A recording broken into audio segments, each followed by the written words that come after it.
పద్మ పురాణాంతర్గత సంపూర్ణ కార్తీక పురాణము 25వ రోజు 49, 50 అధ్యాయములు. 49వ అధ్యాయము. నారద, ఈ కార్తీక వ్రతాన్ని ఇంతకు ముందెవరైనా చేశారా? వారెలా ఈ వ్రతాన్ని ఆచరించారు? దాని ఫలితమేమిటో కూడా సవిస్తరంగా తెలియజేయమని ప్రార్థించుచున్నాను అన్నాడు పృథుచక్రవర్తి. దానికి బదులుగా నారదుడిట్లు చెప్పసాగాడు. ధర్మదత్తుని చరిత్ర. పూర్వము సహ్యపర్వత ప్రాంతంలో కరవీరమనే ఊరుండేది. ఆ ఊరిలో ధర్మదత్తుడనే బ్రాహ్మణుడుండేవాడు. ఆయన నిత్యము పరిపూజలో ఉంటూ నిత్యం నారాయణ స్మరణతో కాలం గడిపేవాడు. ధర్మశీలుడు, అతిథి సేవాపరాయణుడైన ఆ ధర్మదత్తుడు ఒకనాడు కార్తీక మాసంలో విష్ణు జాగరణ చేయదలుచుకున్నవాడై తెల్లవారుజామునే లేచి పూజా ద్రవ్యములు సిద్ధం చేసుకుని ఊరి చివరన ఉన్న విష్ణువాలయానికి బయలుదేరాడు. అలా బయలుదేరిన బ్రాహ్మణోత్తమునికి మార్గమధ్యంలో అతి భయంకరమైన కలహరాక్షసి కనిపించింది. అది వంకర తిరిగిన ఘోరమైన కూరలతోనూ, పొడవాటి నాలుకను బయటకు జాచి చింత నిప్పుల్లాంటి ఎర్రని కన్నులతోనూ, సూది మొనల్లాంటి పొడవైన ముక్కుతోనూ, చేటల్లాంటి చెవులతోనూ, విరబూసిన చింపిరి జిట్టుతోనూ, నుదుట ఒక గుండ్రని కన్ను కలిగి పందివలే గర్జిస్తూ దిగంబరి అయి ఒళ్లంతా మెలికలు తిరిగిన వంకర వెంట్రుకలతోనూ, అస్థిపంజరాకారంలో చూపరులకు భీతి నొందుచూ ఉగ్రరూపముతో నుండి బ్రాహ్మణులకు ఎదురుపడింది. దానిని చూడగానే ఆ విప్రునికి పై ప్రాణాలు పైనే పోయాయి. భయంతో కంపించిపోయాడు. వణుకుతూ నారాయణ మంత్రాన్ని జపిస్తూ తన వద్దనున్న పూజా సామాగ్రితో కమండలమందలి ఉదకమును జల్లుకుంటూ ఒక దెబ్బ వేశాడు.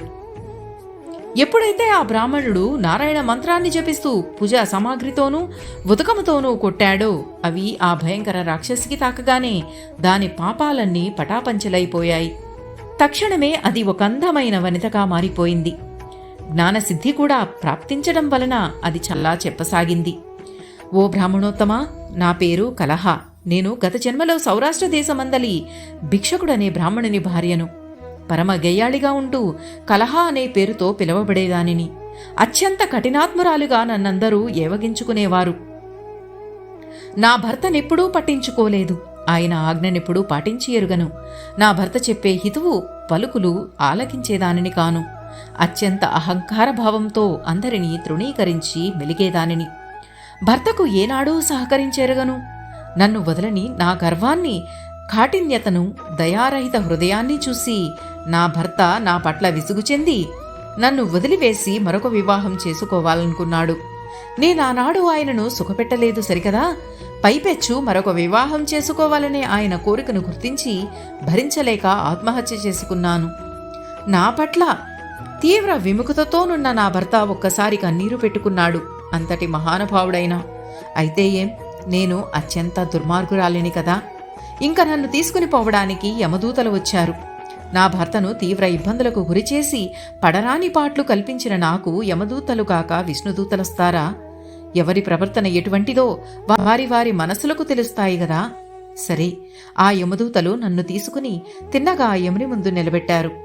యమధర్మరాజు తన లేఖకుడైన చిత్రగుప్తుని వైపు తిరిగి, చిత్రగుప్త, ఈమె ఎట్లాంటిదో సెలవిమ్ము అని ఆజ్ఞాపించాడు. వెంటనే చిత్రగుప్తుడు ఆమె చిట్టా తెరిచి చూశాడు.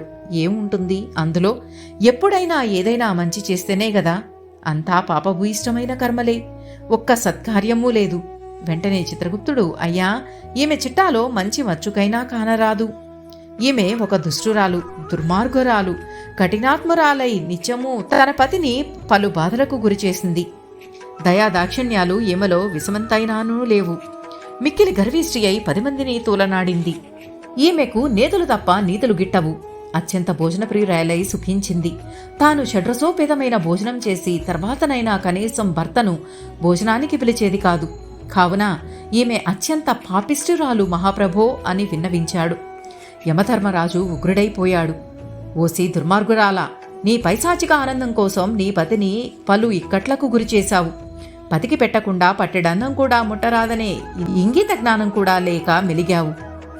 అందుకుగాను నీవు మేకజన్మ ఎత్తి తిండికి అరువులు జాచెదువుగాక. నిత్యము భర్తను ఆడిపోసుకుంటూ తిండి బాధ పెట్టినందుకుగాను పంది యోనిలోని పురుగువై పుట్టెదవుగాక. భర్తకు పెట్టక అన్నానంతటినీ నీవే ఆరగించినందుకు గాను పిల్లి యోనియందు జన్మించి నీ పిల్లలను నీవే తిందువుగాక. ఆత్మహత్య మహాపాపం కనుక ప్రేత శరీరాన్ని పొంది నిందితమైన జీవనముతో నివసించదవుగాక. నీవింకా ప్రేత శరీరముతో నుండి నిర్జల ప్రదేశంలో ఉండెదవుగాక.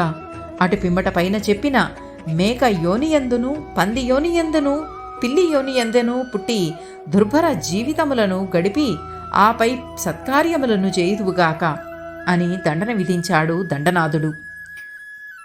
ఓ బాపడా, అది మొదలుకొని నేనీ ప్రేత శరీరంలో 500 సంవత్సరాల నుండి వింటున్నాను. ఆకలి తప్పులతో అలమటిస్తున్నాను. నా గత జన్మను తలంచుకొని దుఃఖిస్తున్నాను.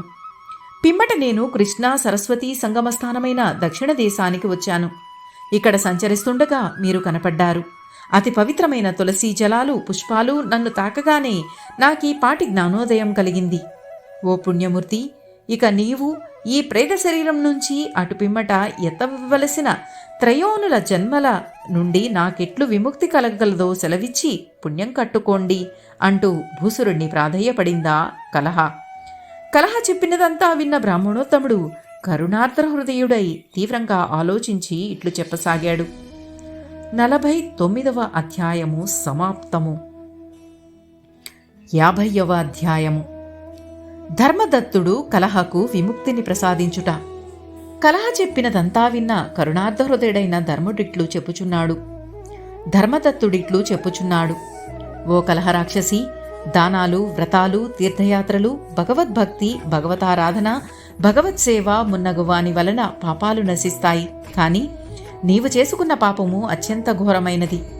అదీగాక నీవిప్పుడు మాంసరహితమైన ప్రేత శరీరంలో ఉన్నావు. కాబట్టి నీకా అర్హత లేదు. నీవు చేసిన ఘోరాతి ఘోర పాపాలు పైన చెప్పిన స్వల్ప పుణ్యకార్యాలతో తీరవు. నీ చరిత్ర నిన్ను కదిలించి వేసింది.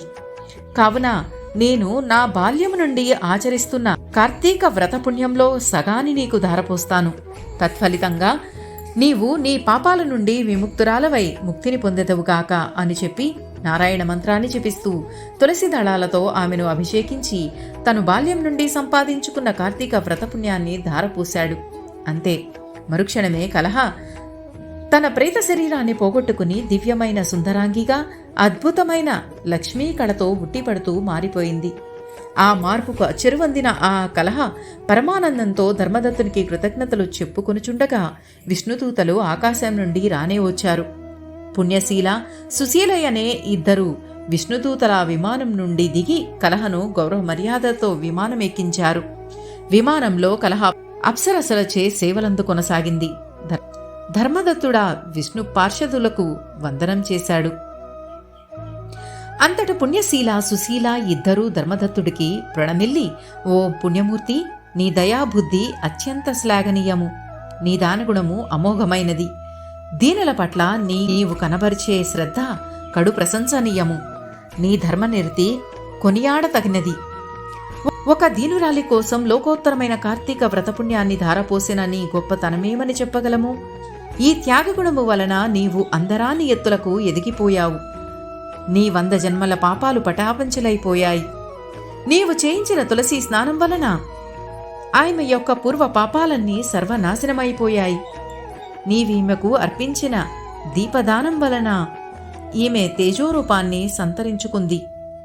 తులసీ దళాల స్పర్శ వలన ఈమె విష్ణు సాన్నిధ్యాన్ని పొందబోతోంది. ఓ పుణ్యధామ, మానవ సేవే మాధవ సేవ అనే నిత్య సత్యాన్ని పాటించి చూపావు.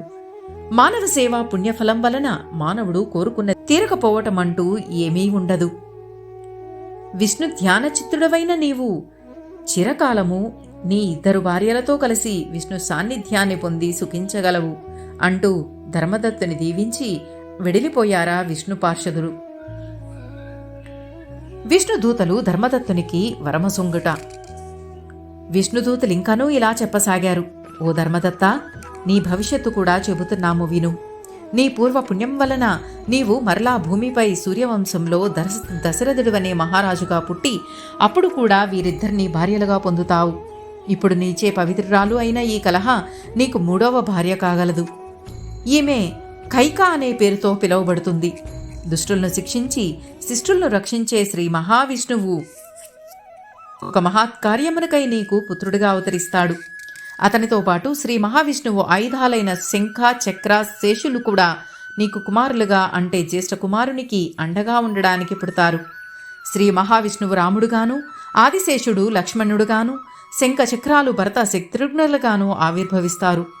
ఓ ధర్మదత్త, కార్తీక మాసం విష్ణువుకు అత్యంత ప్రీతికరమైన మాసము గనక ఆ కార్తీక మాసంలో విష్ణుమూర్తికి చేయు పూజ విశేష పుణ్య ఫలాలను ఇస్తాయనుట సత్యము.